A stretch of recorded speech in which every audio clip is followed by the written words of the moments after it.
Assalamualaikum, a very good morning to all of you.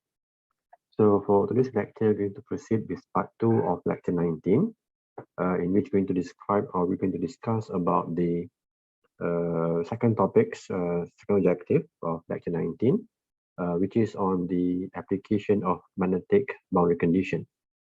Okay, so this will be our discussion for today's lecture. Right, please take note on the fourth objective here, which is to understand the concept of boundary condition between two magnetic materials. So that should be the objective of our lectures today. Right, so these are the things that we have discussed previously. Right, so we're going to proceed now with the topics of boundary conditions between two magnetic materials. The thing is that this is somehow similar to what we have discussed before for the case of boundary conditions between two dielectric materials. So we have seen a discussion of boundary conditions previously in chapter 5, where we have discussed three types of boundary conditions. If you can recall, we have discussed about the boundary conditions between the dielectrics, boundary conditions between conductor and free space, or conductor and dielectric material. So these are the boundary conditions related to electrostatic topics that we have discussed previously in chapter 5. So for this lecture on boundary conditions between two magnetic materials, so somehow we're going to discuss about the same things, about the same concept, in which if we have two magnetic materials in contact, for instance, if we refer to this diagram, we have two materials. We have the first one is having permeability of mu1. Then we have the second permeability of mu2.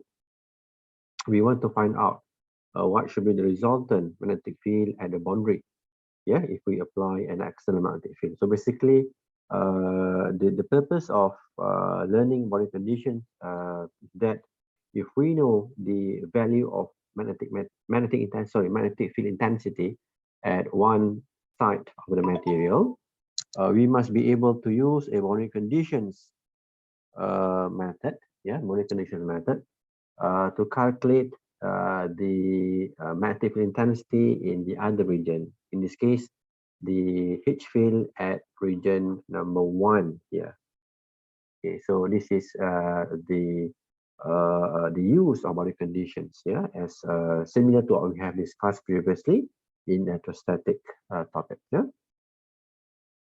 Okay, so to further discuss about this topic, let us consider a boundary between two materials, mu1 and mu2, and we assume a surface current Js, which is said to exist in between these two materials. So this will be the case, where we have the first material up here, then we have the boundary, and then we have the second material down here.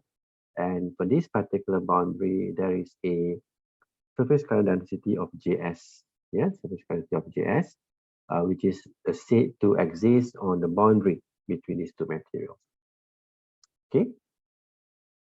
Right. So as such, we're going to have these two magnetic field sketch where we have the H1, and we have the H2, right? And similar to what we have discussed previously, in order for us to derive the boundary conditions equation, what we have to do is that we have to segregate. We have to separate both magnetic field intensity into its tangential and its normal components, in which now we're going to have H1, which will be now segregated into H1T, the tangent component, and H1N, which is normal component.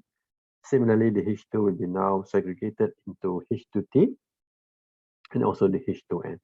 So we have both the H1 and H2 for the H field inside the first material and second material respectively, where both of them have been now segregated into tangent and normal components. Okay, so our task now is actually to find out what should be the relationship between the normal component between these two field value H1N and H2N.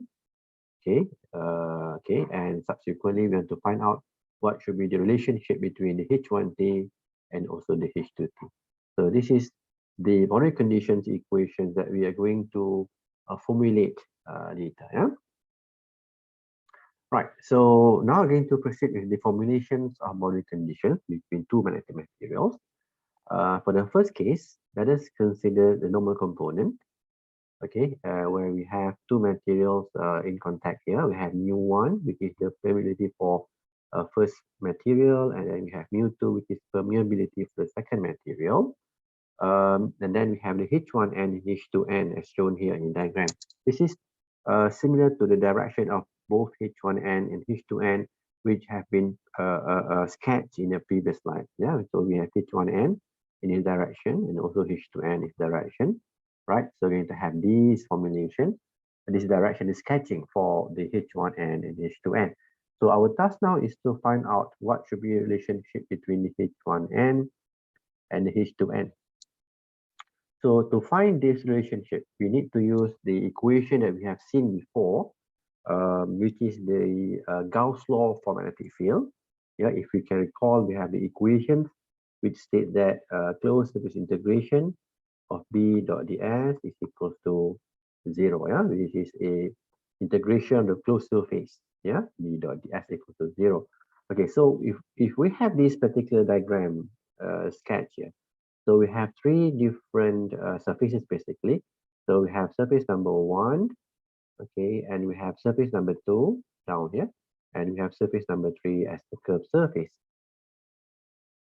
So we can just write that this equation of closed surface B dot ds equal to 0 can be further written as B dot ds, okay, for surface number 1 plus B dot ds for a surface number 2 plus B dot ds for a surface number 3, which will be then equals to 0. Okay, right. So for surface number 1, we have the B, yeah, the B for surface number 1, if I can write it here. The first term of the integration here shall be now written as mu1 of H1N, supposedly, yeah, mu1 of H1N, because that should be our flux density terms, yeah, for the first surface up here. And then we have that the ds for the first surface will be having similar direction with the B or with the H1N supposedly. So I just put ds here. This is for surface number 1. Okay. Similarly, for the second surface down here, we are going to have a integration of the mu2 of H2N. Okay, and we have the ds, the surface area for surface number 2, but knowing that for surface number 2, the ds is pointing downward, whereas for surface number 1, the ds is pointing upward. So we can see that for the second surface, the B dot ds will give us negative sign. So that's why we put negative in the front here. Yeah. And for the third surface, which is the B dot ds for the curved surface, we can see that the B and ds is perpendicular, yeah, because the ds for the third surface is in this direction. Okay, so due to that, the B and ds, both of them are perpendicular, and as such, the B dot ds can be just simply we equate it to 0. Okay, and then we have this equation, and I'm going to have mu1 of H1N should be then equals to mu2 of H2N, yeah?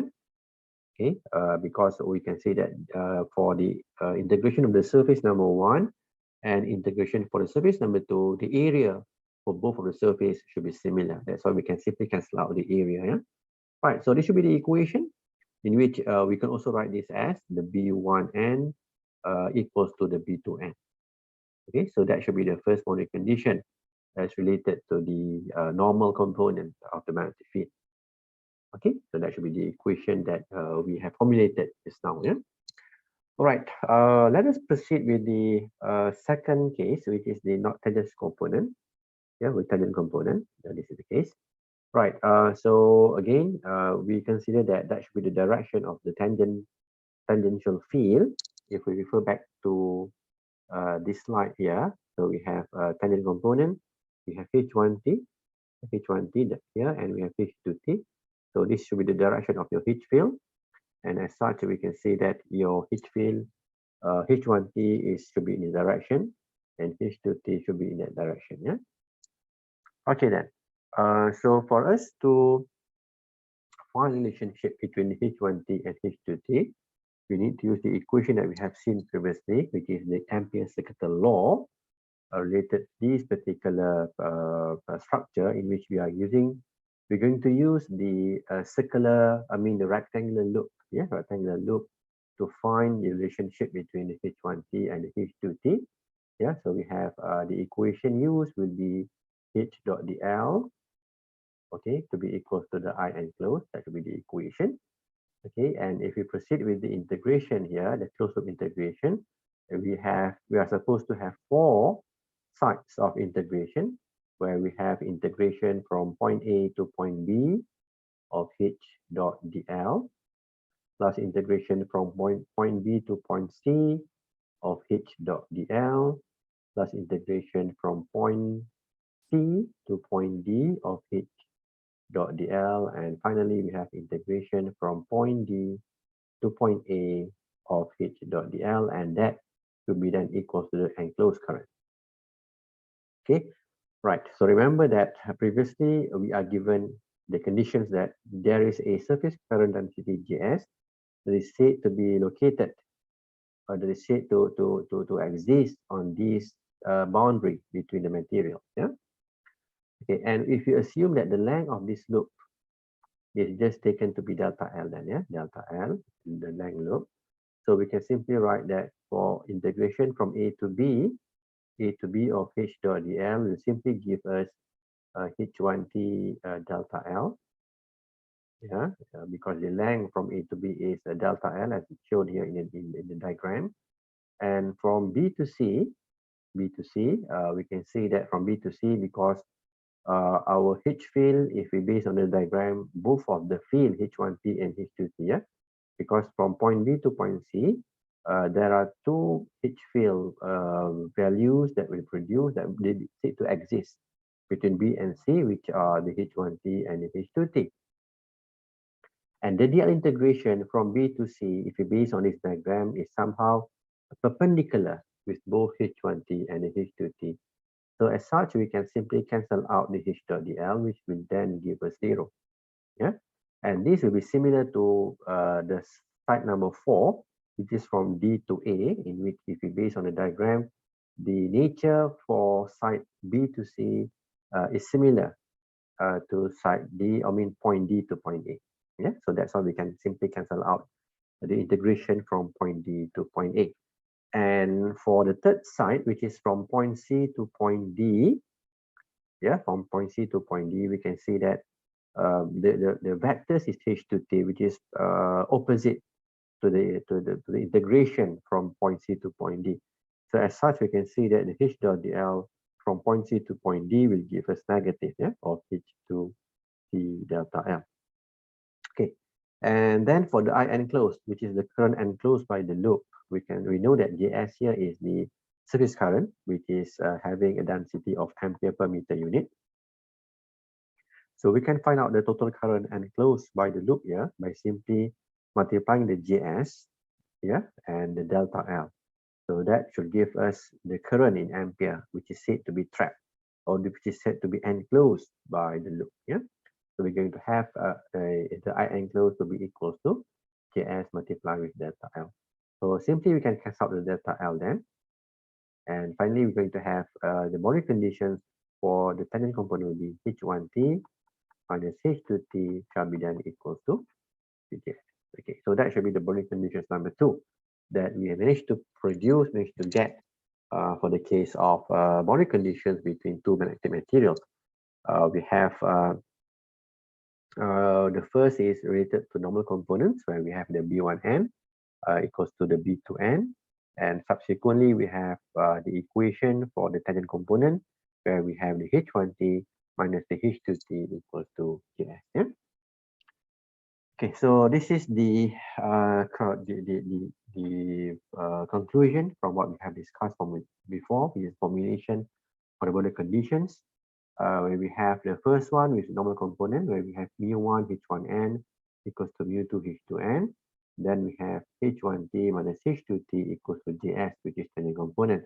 And this equation for the tangent component, we can rewrite it in terms of the vector. the vector form. We're going to have H1 vector minus the H2 vector. Sorry, it's supposed to be just a vector. Yeah, H1 vector minus the H2 vector cross product with the normal unit vector from 1 to 2 should be equals to GS vector. Yeah, so remember that normal components here is a normal direction from material 1 to material 2. So for instance, if we have, let's say this is our material number 1, material number 2 is here. So N1, 2 here basically is a normal unit vector directed from medium 1 to medium 2, which is supposed to be in this direction. This is a unit vector of N1, 2, yeah? So please take note of that. And similarly, if we have a vector 1 down here, material 1 down here, and this is material number 2. So basically N1, 2 should be this unit vector, which is directed from medium 1 to medium 2. Okay, so this is the formulations, the final versions of boundary conditions between two magnetic materials.